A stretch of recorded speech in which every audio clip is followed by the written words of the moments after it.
만물유래는 역사문화 유래 콘텐츠 채널입니다. 좋아요 및 구독은 더욱 알찬 영상 제작에 큰 힘이 됩니다.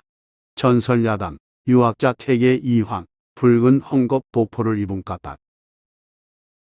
퇴계 이황은 태어난 지 7달쯤 됐을 때 아버지를 여의었습니다. 어머니 박씨 부인은 홀로 살림을 꾸려나가면서 8남매 자식에게 수시로 이렇게 말했습니다.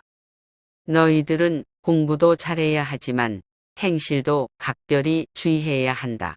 너희가 잘못하면 아버지 없는 아들이라 저렇다는 손가락질 받게 될 터이니 이 점 명심하여라.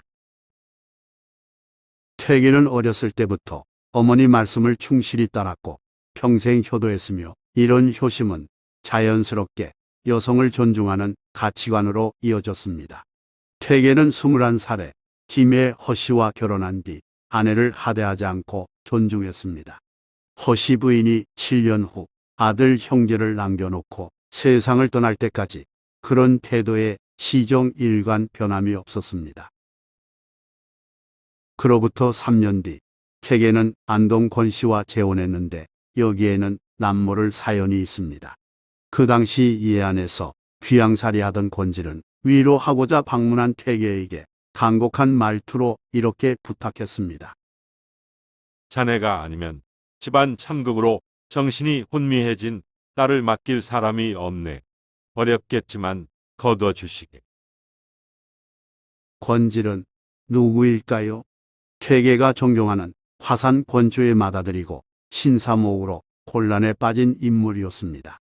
병세가 악화되어 마치 유언처럼 하는 권질의 말을 퇴계는 뿌리치지 않고 받아들였습니다. 알겠습니다. 저도 부족하지만 그렇게 하겠습니다. 고맙네. 정말 고맙네. 권질은 눈물을 글썽이며 퇴계에게 연신 감사한 마음을 표현했습니다. 그럴 만했던 게 퇴계 입장에서 이 일은 결코 쉽지 않은 결정이었니까요. 왜냐하면 한번 결혼식으로 끝날 일이 아니라 일생 감내해야 할 일이 무척 많았기 때문입니다. 권씨 부인을 아내로 맞이한 후 생긴 여러 일화에서 그런 정황을 파악할 수 있습니다.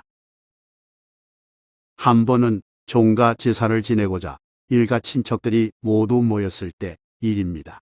가문의 큰 행사이므로 모두 조심스럽게 제사상에 음식을 올려놓는 중에 갑자기 권씨 부인이 손을 쑥 내밀더니 상위에 있는 음식을 집었습니다. 그리고는 매우 맛있다는 표정을 지으며 즐겁게 먹었습니다. 깜짝 놀란 사람들은 황당해하더니 이내 그 근처에 서 있던 퇴계를 쳐다보았습니다. 권씨 부인의 잘못된 행실에 대해 남편으로서 뭔가 책임지는 조치를 취하라는 눈빛들을 보낸 것이지요. 조상신이 분노할 수도 있는 일로 생각했으니까요. 그러자 퇴계는 부드러운 미소를 지으며 이렇게 말했습니다. 제사 지내기 전에 며느리가 먼저 음복하는 것은 분명히 예절에 어긋난 일이지요. 하지만 조상께서는 후손을 어여삐 여기실 터이니 손자 며느리의 행동을 이해해 주실 것입니다. 사람들은 퇴계의 말을 전적으로 받아들이지는 않았지만 어느 정도는 공감했습니다.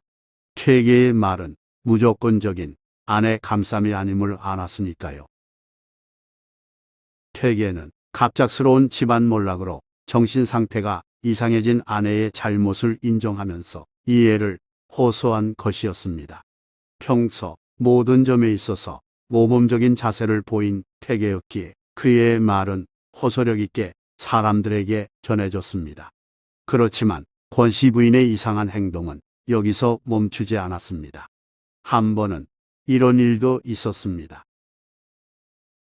퇴계가 상가에 조문 가려고 옷을 입다가 해진 도포 자락을 보고 꿰매 달라고 부인에게 부탁했습니다.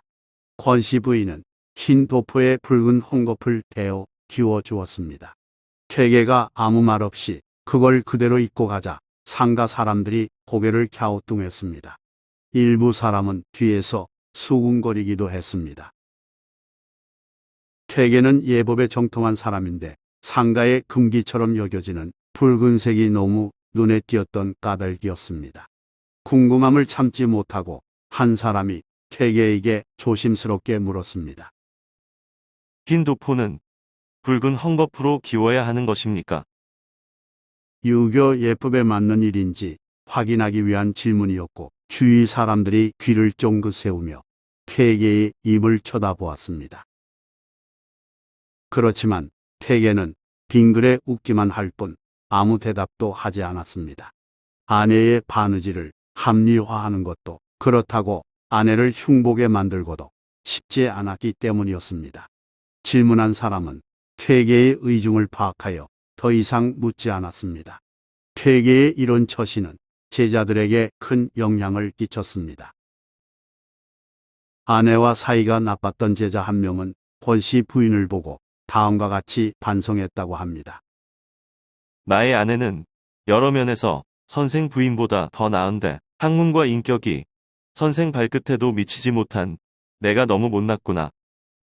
퇴계는 학문이 아닌 행위로 후학에게 가르침을 준 셈입니다. 퇴계는 권씨 부인만 극진히 대한 게 아니었습니다. 며느리이든 손자 며느리이든 간에 뭔가 선물을 보내오면 참빛, 부채, 분등을 주며 정을 나누었습니다. 받기를 당연히 여기지 않고 적절히 담례한 것입니다. 퇴계는 어머니, 아내, 며느리 가리지 않고 모든 여성에게 존중하는 자세를 보였는데 특별히 여성을 우대해서가 아니라 모든 인간은 평등하다는 생각에 따른 행동이었습니다. 이러저러한 일화에서 알 수 있듯 퇴계는 권위주의가 득세하던 시절에 학문뿐만 아니라 인품에 있어서도 인간의 모범을 보여준 보기 드문 인물이었습니다. 그러하기에 당신은 물론 오늘날에도 퇴계는 위대한 성인으로 존경받고 있습니다.